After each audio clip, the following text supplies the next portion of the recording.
Morning, guys. Looked all over the internet for a video on how to remove the top seal on a Nissan Titan, and this is on a 2023, so it should apply to probably 2018 to 2024. I believe they're all going to have the same type door panel.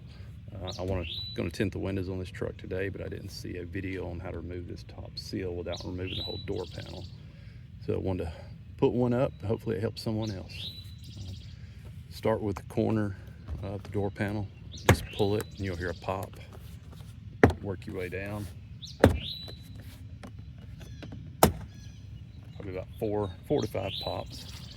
And pull the panel back and you can see the rubber seal is just setting on here. So if you pull up on it,